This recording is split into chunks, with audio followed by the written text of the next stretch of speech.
In today's video, I'm going to share with you the best way to plan your corporate video shoots.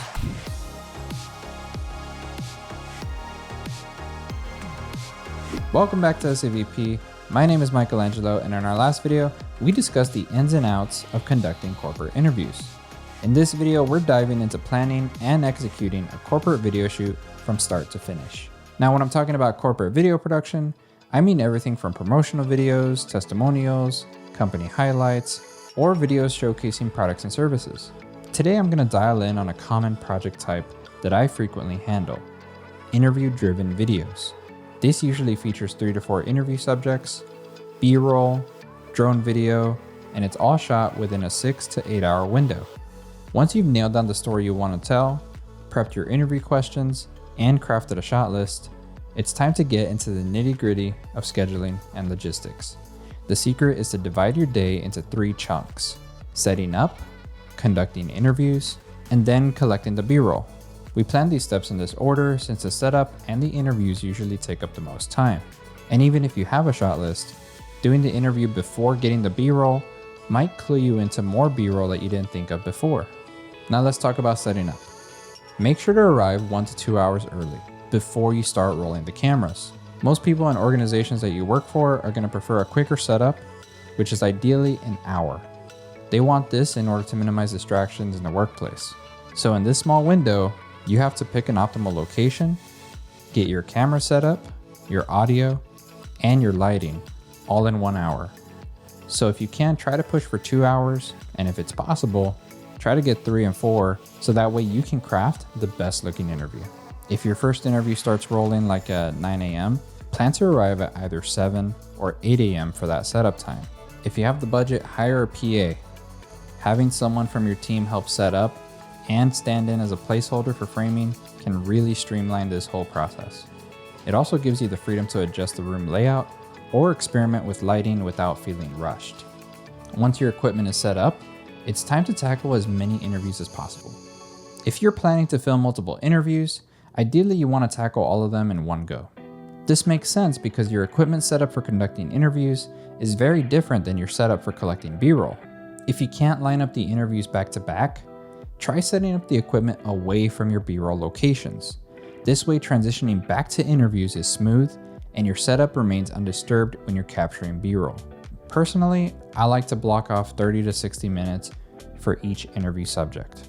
This helps them feel comfortable and keeps the conversation flowing naturally. Once we start recording, I also don't start and stop the cameras every time they mess up.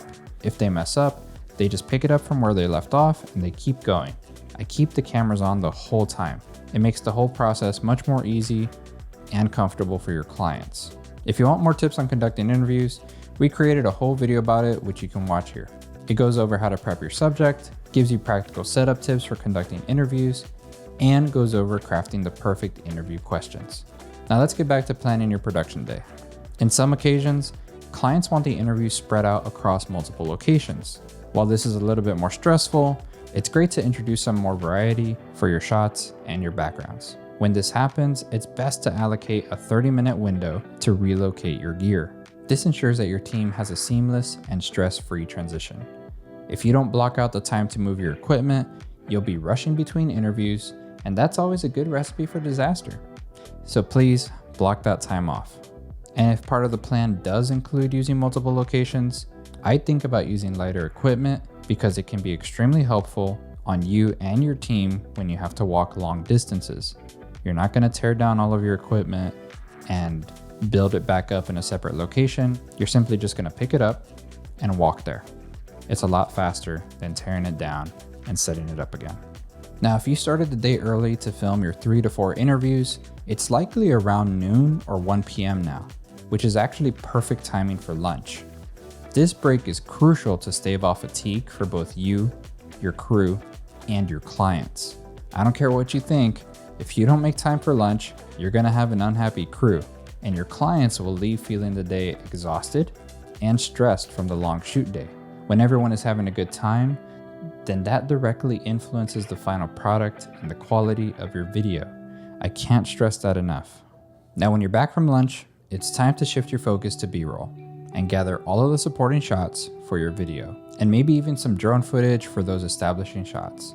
Having great B-roll is the key to supporting your video's message and also super important for the audience retention, as no one wants to watch a video that's just a talking head and no B-roll. Depending on the kinds of shots that you need, expect to be shooting B-roll for 1 to 3 hours, especially if you're coordinating shots on a gimbal, staging scenes, or capturing video with drones. Sometimes you might even be driving as you're collecting B-roll from multiple locations. Also, having multiple shooters or client reps can help speed things up significantly. It allows for simultaneous filming at different locations or capturing footage from various angles all at once. Something I learned over the years is that even if you have a great shot list, it's best to capture more footage than you think you need.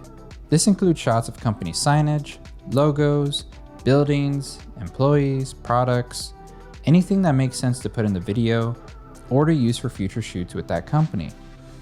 I always say that beginner photographers tend to overshoot, but beginner videographers often don't shoot enough.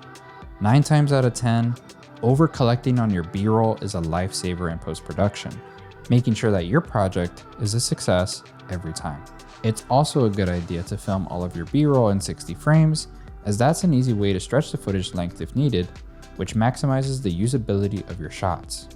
I know we veered into shooting B-roll quite a bit rather than just straight up planning how to shoot it, but that's because it's the most flexible part of the production. Remember, it can take as little as an hour or up to 3 to 4, maybe even 5 hours to shoot B-roll. It really all depends on how big your shot list is. It can also be scheduled for a different day if needed, allowing for 2 half-day shoots instead of 1 lengthy full-day shoot. And that's pretty much it for today's video. If you learned anything, please give it a thumbs up and subscribe to the channel for more insights and tips on video production. Thanks for watching, and I'll see you in the next video.